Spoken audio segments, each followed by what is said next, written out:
A.J. Preller found him pitching in Japan, brought him over to the Padres, where he did a really nice job in a role that changed constantly between the bullpen, starting, long man, even closing a little bit for the San Diego Padres. But now Nick Martinez is a former Padre, signing a free agent deal overnight. ESPN reporting 2 years, $26 million, including an opt-out for Nick after the first season. And his role is expected to be a starter for the Cincinnati Reds next year. That price tag. Loves an opt-out. He made an extra. Yeah, God, he loves an opt-out. I wish I loved anything as much as Nick Martinez demands an opt-out in his contract. He made $10 million more than he would have. So you look at that. He fired his agent in the offseason and hired Scott Boras this offseason. Once we saw that news, we went, all right, well, see you later. It's been real. Padres declined the 2-year, $32 million option on him, and now he has signed. Which that would have been an overpay, since he was willing to agree to $13 million, essentially. Correct. So we know that was too much for Nick Martinez. Wait.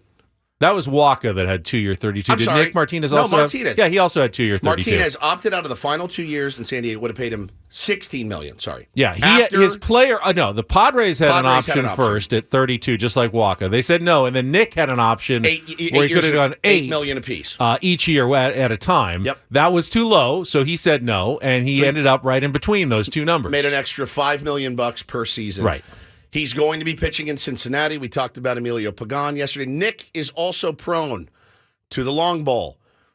I don't know what they're doing. Are they moving the fences back in Cincinnati, or are they just paying exorbitant fees for, pretty good pitchers? And I would say that Emilio Pagan and Nick Martinez are pretty good pitchers. You're happy. They're a better team today than they were yesterday.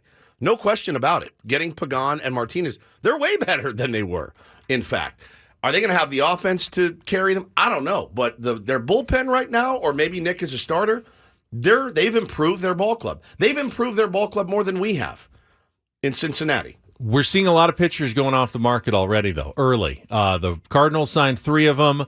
The Reds signed Nick Martinez, Emilio Pagan. The Mets yesterday signed Luis Severino, who we thought might have been an option for the Padres on like a 1-year deal. They signed him. He got 13 for 1 year. Million. He had a horrific year That felt like a big number for one season, but it's just one season. I wanted to ask you this. So I saw a great quote from Trevor Plouffe, who works with our pal Chris Rose. And Rosie actually tweeted, he goes, as my boy Trevor Plouffe says, there are no bad 1-year deals. And I sat on that for a while, and I go, the only bad 1-year deal, like the really bad one, isn't it obviously a total underperform, you get hurt, you don't play. Or you play really, really well. You play really, really well, and you're like, I can't do better than that. I'm not going to do better than that, and now we can't afford to keep him. He's pitched his way. Now you win a World Series, super.